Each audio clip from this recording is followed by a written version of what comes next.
Hello, I'm from the Australian Government with an important announcement as we enter the next stage of the climate crisis. Massive fires, massive floods, massive bullshit. As things fall apart and calls grow for us to urgently reduce our emissions, we've come up with a PR campaign, technology, that makes us look like climate heroes whilst doing sweet nada. Introducing carbon capture and storage. Carbon capture and storage, or CCS, is a complex mining process whereby fossil fuel companies inject donations into the arseholes of politicians to delay climate action and let them keep making the ching-ching. CCS entails two key stages: capture and storage. In the capture phase, also known as state capture, fossil fuel interests infiltrate your government at every level so that we'll ignore scientists and keep approving new coal and gas projects. But don't worry, in the storage phase, we pay those fossil fuel companies billions of dollars to bury their emissions underground. Does it work? Absolutely. Those companies store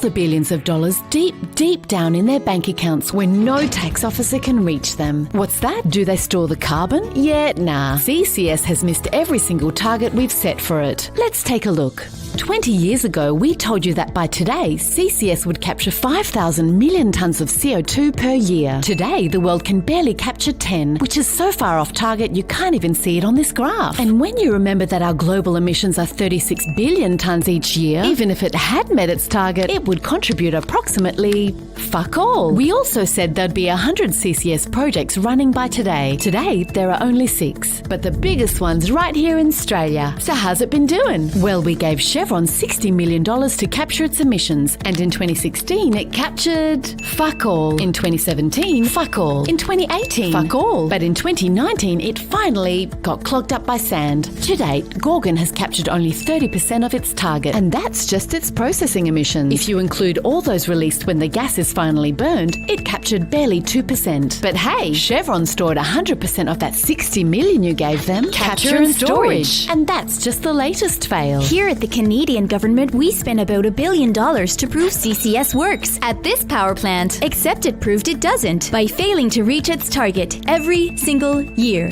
And here at the US government, we said this one would give us clean coal. It was years late, billions over budget, and then gave up because it cleaned jack shit, as did this one. And it's not just the technology that sucks, the economics do too. Because CCS is so expensive that even if it worked, which it doesn't, implementing it would be unprofitable for our mates. Unless, of course, we make you pay for it, which is exactly what we've been doing by blowing $4 billion of your tax dollars on CCS, including these new projects we just approved. And the best part is we're paying for them by diverting funds away from agencies which are meant to subsidize actual climate solutions, like renewables and EVs. So to sum up, we're making you pay fossil fuel companies to reduce emissions by funding a technology that doesn't reduce emissions, with tax dollars that were meant for solutions that do, to benefit companies that pay fuck all tax in the first place. Capture and storage. There is another way to make CCS profitable: enhanced oil recovery. That's when the captured CO2 is used to flush out oil from deposits which would otherwise be too hard to reach. Oil which, once burned, can release more carbon than was captured. You might call that bullshit, but we call that carbon capture use, which is why we've added a U to CCS, given Santos millions to pull that trick off at Moomba, and called it clean energy. Speaking of bullshit, have you heard of clean hydrogen? Fuck green hydrogen, the energy source with zero emissions made from renewables and water. Here's clean hydrogen, made with coal or gas, which emits more than if you just burnt the fucking coal or gas in the first place. But don't worry, it's clean, because we'll bury that problem too with CCS. And those are just some of the new technologies we'll be using to avoid taking real climate action. And when you add them to the mix, you can clearly see what we're all about.